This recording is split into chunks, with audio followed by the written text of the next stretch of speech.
Welcome back to What You Will Learn. My name is Adam Ashton. And my name is Adam Jones. Today we're taking you through the best bits of the Now Habit by Neil Fiore, a strategic program for overcoming procrastination and enjoying guilt-free play. Whether you're a professional, an entrepreneur, a middle manager, a writer, or a student who wants to overcome problems with procrastination, then this is the book or this is the episode for you.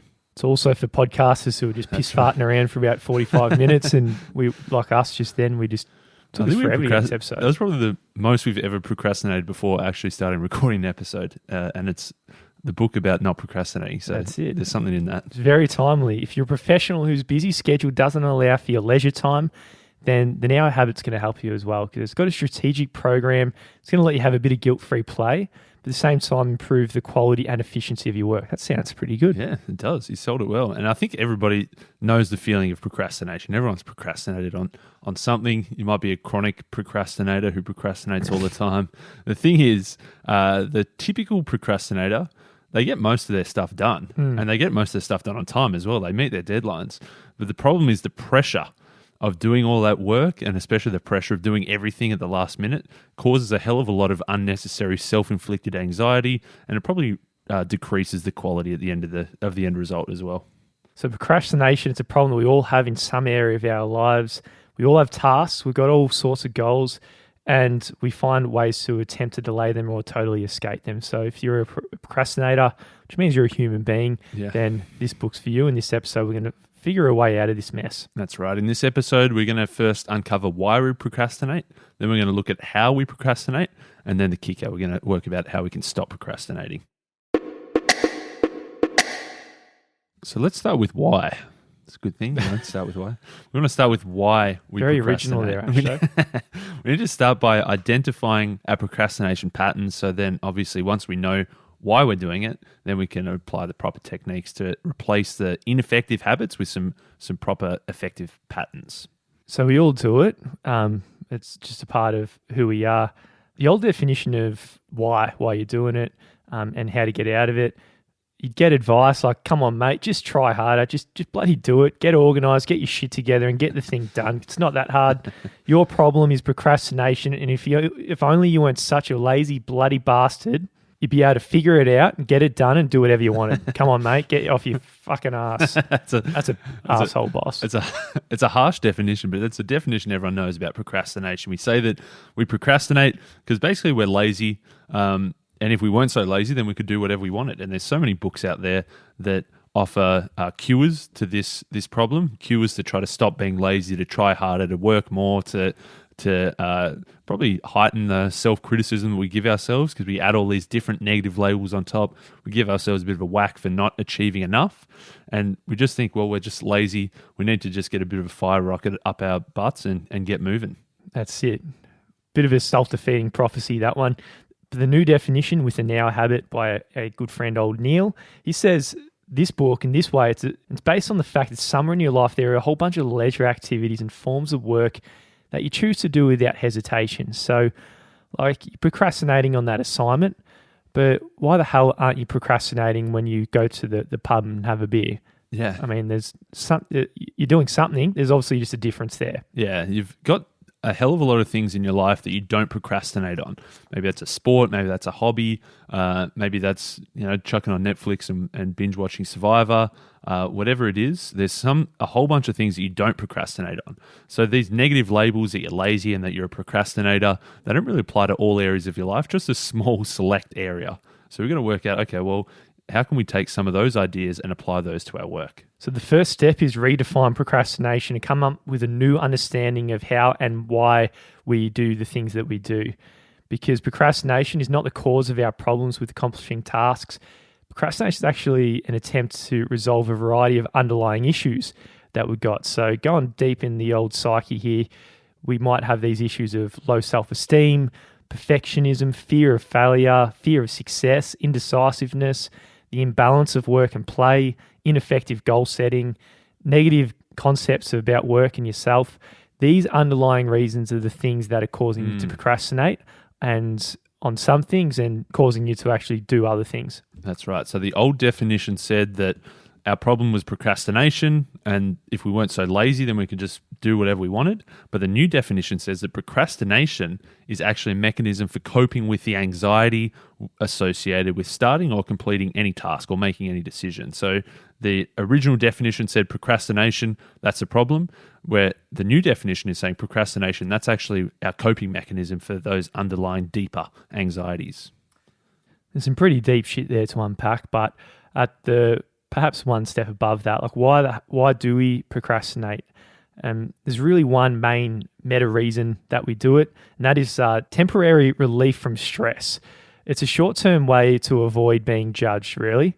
Even a seemingly counterproductive habit like procrastination, it's followed by some sort of reward, typically. Yeah, definitely. We don't want to put ourselves out there. We think that procrastination, it can reduce some tension. It takes us away from anything that we view as painful or threatening. And obviously, the more pressure we're putting on ourselves to perform, the more painful we make the work in our mind, the more that we want to procrastinate, because that's our way of seeking that relief. If we avoid it, if we go and do some kind of other activity other than this really hard, difficult task that's sitting on the laptop, then that's obviously going to that's our procrastination.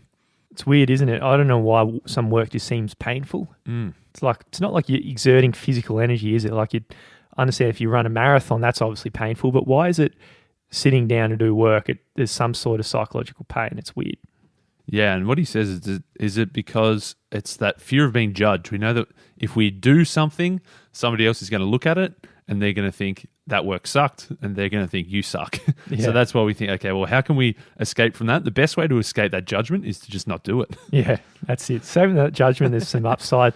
There's upside in pretty other odd ways as well, right? Like, let's say if you're delaying this long, boring task that you don't want to get done, you've done it in the past and you just don't do it, and then your colleague, great old Susie over there, always saves the day. She goes, fuck it, I'm going to go and do it. Yeah, that's it. You find that if you procrastinate for long enough, you'll find that someone else might just do it, or you might find that it doesn't need to be done at all. And he says this can become a bit of an addictive drug, and obviously the more you do it, the worse it gets. This is probably one of my favorite ones, the report that needs to be done.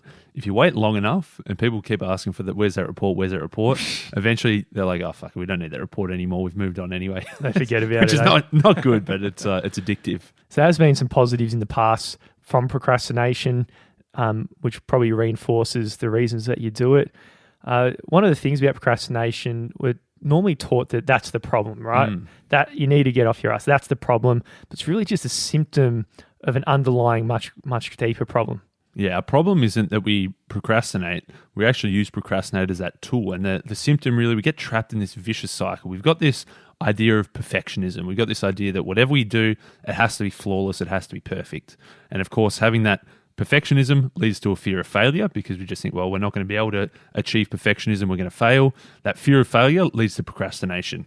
But then after we procrastinate, then we criticize ourselves. We call ourselves lazy. That leads to a bit more anxiety. That leads to an erosion of confidence. That actually heightens that fear of failure. And of course, with a greater fear of failure, that leads to more procrastination. So we've got this vicious cycle where our perfectionism leads to a fear of failure, which leads to procrastination, which leads to a bigger fear of failure, which leads back to procrastination. So it's not actually that procrastination is the first step in the chain, but it keeps coming back around. And to have it a lot like ciggies or drugs, you become addicted to this temporary reward of procrastination, the temporary relief that you're getting from that fear of success, even fear of that perfectionism. So it does provide those high-level advantages.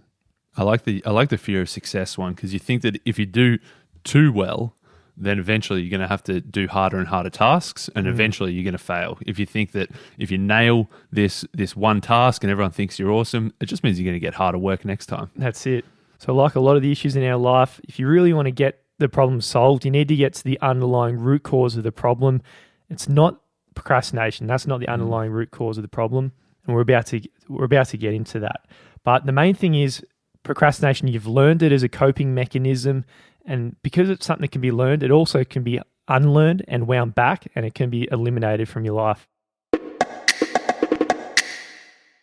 So we've worked out why we procrastinate. It's pretty much the same for everyone. It's not because you're a lazy bastard. It's used as a temporary tool to get rid of your negative feelings. Now we're going to look at how you procrastinate, because like all the things when we're trying to install new habits in our lives, pretty much across the board. Step one is you need to become aware of your negative patterns, sort of step out of yourself and start tracking, and we can begin to start shifting towards more positive habits. One way you can do that, he says, is through a procrastination log, where you write down when you procrastinate during the day. You can go to that extreme, but it's probably just important to just drill down to when you actually procrastinate. You don't just think, oh yeah, I'm procrastinating now because I don't want to do this job. We need to dig a little bit deeper than that. And of course, to dig it, you need you could go to the extent of doing a procrastination log or something like that, where you're actually just tracking everything you're doing throughout the day. You might find there's a few patterns that pop out throughout your day. For one, I think a common one is you wake up and let's say you've got the gym on the schedule at way up 6 a.m. You know you're meant to go to the gym at 6:30 a.m. Oh, there's the phone, Insta, Facebook. It's an easy one to procrastinate on, isn't it? Big procrastination for sure. One example is you might have to give a speech Monday morning, 9 a.m. So if you think about, okay, I want to give this speech, but then you think about your thoughts and feelings. You think, okay, well, this has to be an exceptional speech. I have to blow people away. Then you think, then what happens next? You think, oh, I'm getting a bit anxious here. Then you think, okay, well, what's my solution? I'm going to go take a break. I'm going to go for a walk and I'm going to go get a coffee.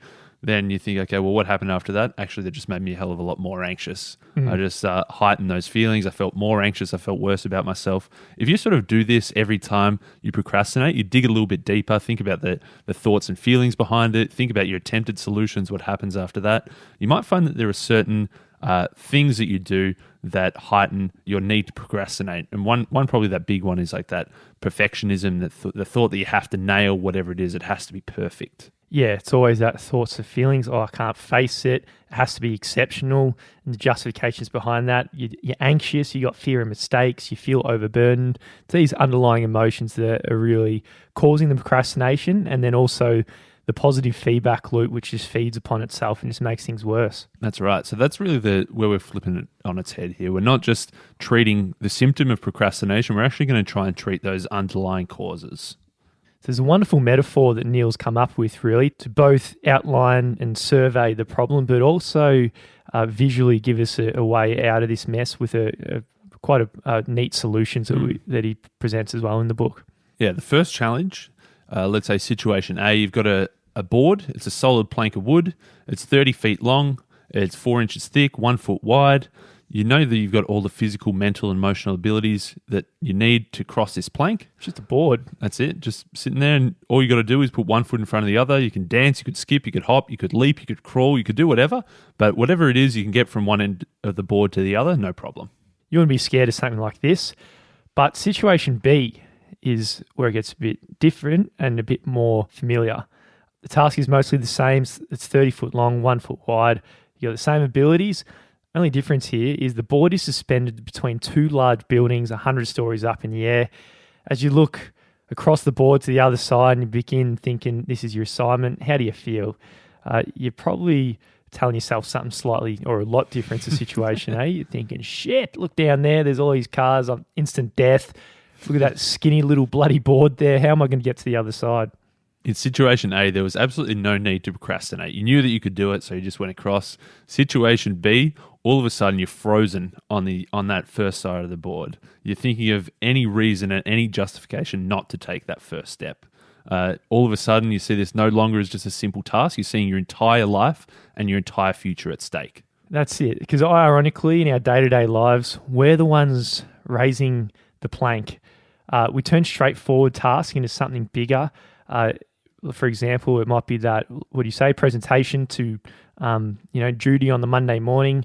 Rather than just being just a simple task, you're turning it into something like a test of your own personal worth. You know, if you stuff it up, you're not acceptable, you're not a great human being, and you're not going to be happy and successful in your whole entire life. So when you're turning it into something as huge as that, obviously the board is lifted up, and the consequences of failure is much like walking across those 100-story buildings and falling off and everything turns to shit. That's right. We've transformed this simple task into like a test of our personal worth and a judgment of where we're headed in the future. And of course, all we're going to be thinking about is not crossing the board, but we're just going to be thinking about not failing and not falling. So let's move on to situation C. It's identical to situation B, 30-foot plank, 1 foot wide, 100 stories up in the air. you've got all the abilities you need, and you're still paralyzed to take that first step. Then all of a sudden, as you're standing there procrastinating, you feel a bit of heat on your back. You hear a crackling noise. You turn around, you realize that the building that you're in is on fire.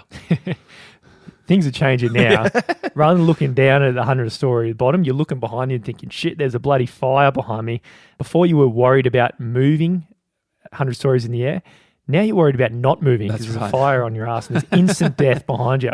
That's right. So there was obviously that fear of falling. Now there's a much worse fear coming your way. And obviously if you stay put, then you're going to be cooked either way. So that's when you got to start moving. That's when you realize that, okay, I've got a deadline here coming. I better start getting to work. I better stop procrastinating and start walking. That's it. Now for this metaphor, you're right there, Ashjo. So the flame behind you is the deadline.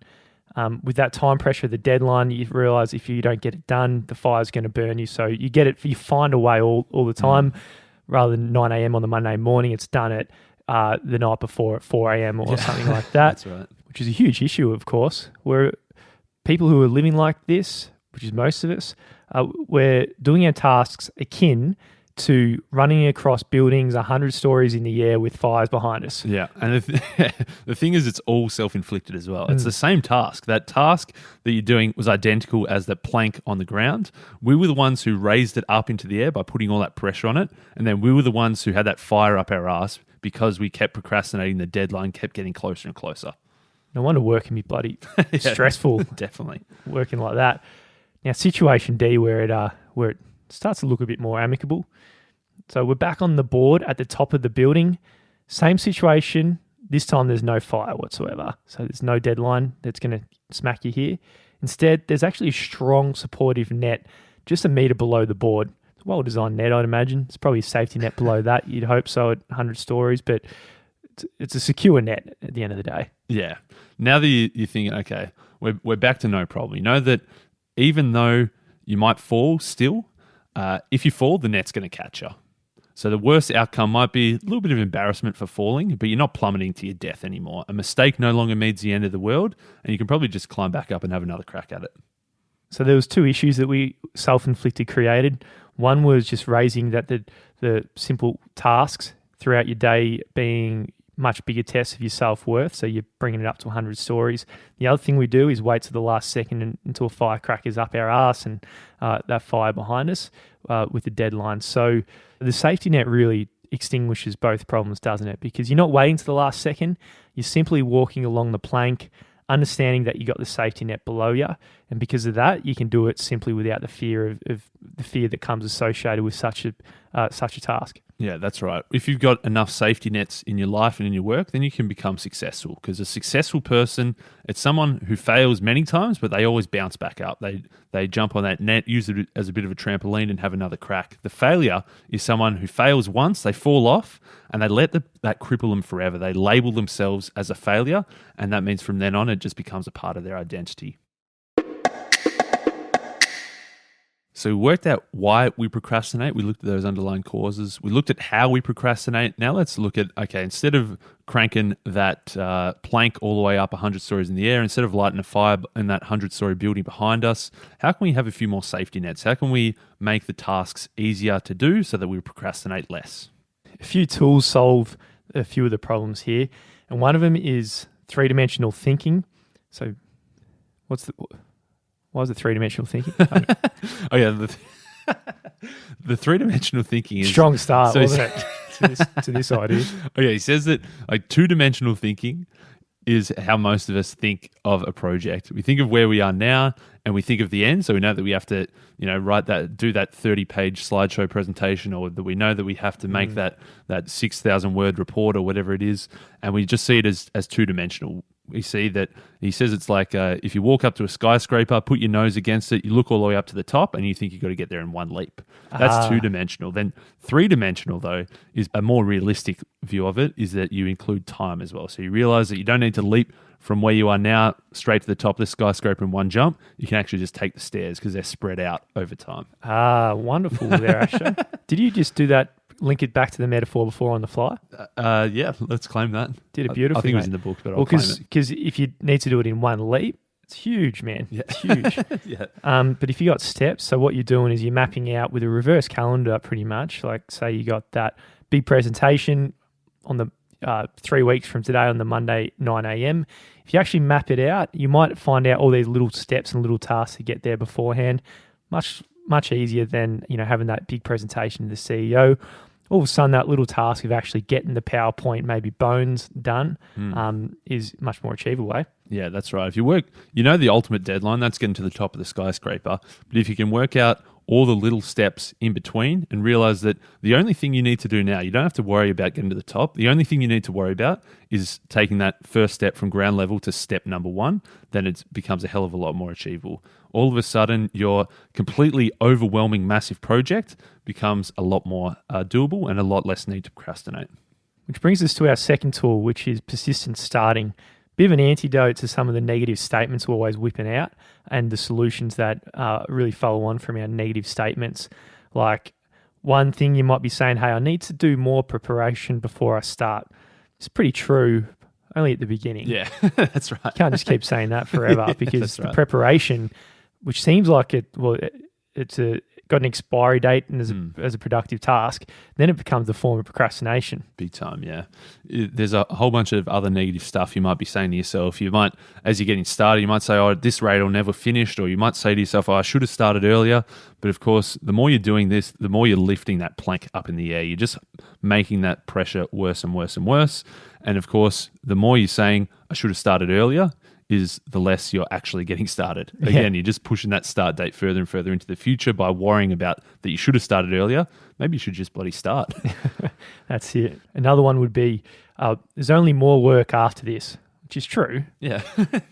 You submit this, wrap up this project, just give me another project there. So let's just hang on to this project to the very end. And you're going to, it's like, I forget what book it was, but the people who find more ways to not do their work than actually do the work, and more energy goes into not doing it. So that's probably a common one for that type. I think it was the green people in the that's right. who copped it in surrounded by idiots. Yeah, that's it. Well, the solution here is just to keep on starting. You got to just shift your perspective. He says if you can get into just 30 minutes of starting on something, you don't have to finish anything. Just start. And that's really all it is. You don't need to worry about getting as much as possible done. All you need to think is, what's the first 30 minutes of stuff I can do to make a bit of headway? Love it. The third tool is guilt-free play. Now, remember, a lot of the way people work is they climb up the 100-story building with the plank. Then they just stand there just looking at the plank for 3 weeks. The fire starts at the first story and it makes its way up on the third week to the back, and then they're waiting there being shit scared of the fall. Then all of a sudden they're shit scared of the deadline and the fire, so they just sprint to the next building. And then again, they're waiting. Stress the whole way through, isn't it? You're always shitting yourself, you're scared, you're fearful. And of course, there's no time for fun if you're living like this for a lot of people like that, is there? Yeah, absolutely. He says that instead of life being all work, and work is really just procrastinating because you're standing at the top of the building and you think you're working. You're not really working, but your life just feels like everything is work.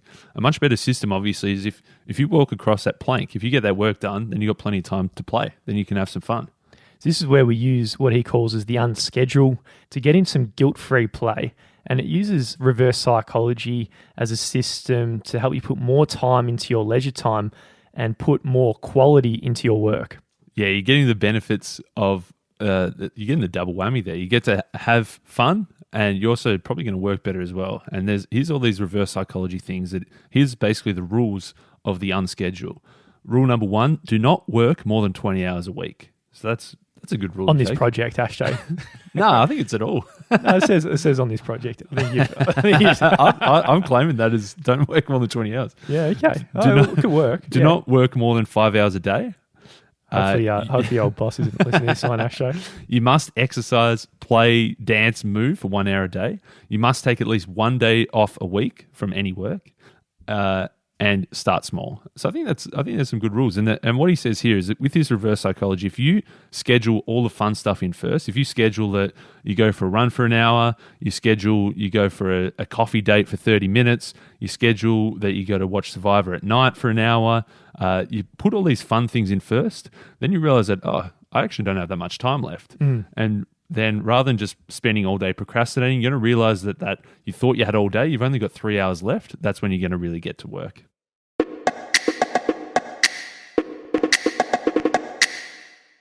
I think everybody knows the Serenity Prayer. It seems to come up in a hell of a lot of books as well. The Serenity Prayer goes, grant me the serenity to accept the things I know I cannot change, the courage to change the things I can, and the wisdom to know the difference.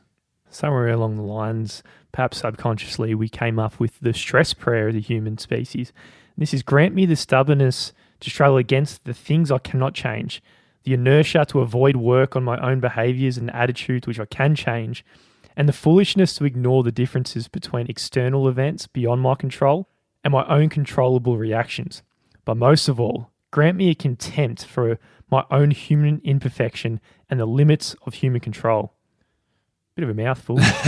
That's a shocking prayer. I'd rather take the serenity one, but the stress prayer is what most of us are living. Procrastination is something we've learned. Procrastination we've used as a tool or as a mechanism to cope with those human imperfections. We want to be perfect. We know we're not. We know that if we do our work and it's not quite up to scratch, we're going to be judged. So we're scared of doing that task. So we'd rather not be judged. So then we procrastinate. And of course, it's a real sucker's life. we end up procrastinating. We think we're working. We're not. We think we have to work, so we can't play. And it's really a lose-lose. By adopting the now habit, we're getting off that 100-story building and getting to our groundwork. We get the benefits of guilt-free play, but also make actual work tasks much more simpler and much more enjoyable. So procrastination is something we can extinguish.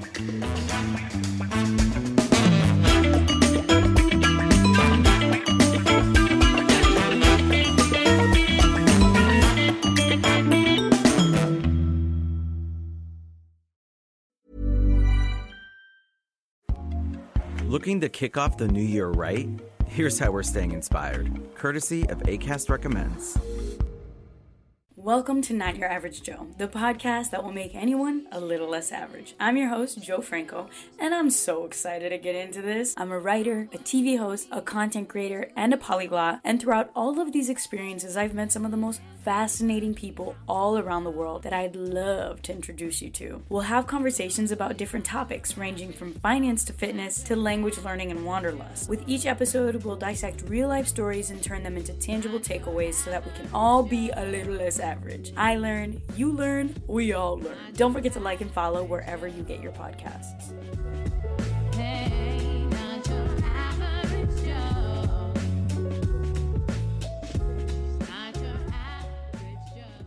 Acast helps creators launch, grow, and monetize their podcasts everywhere. Acast.com.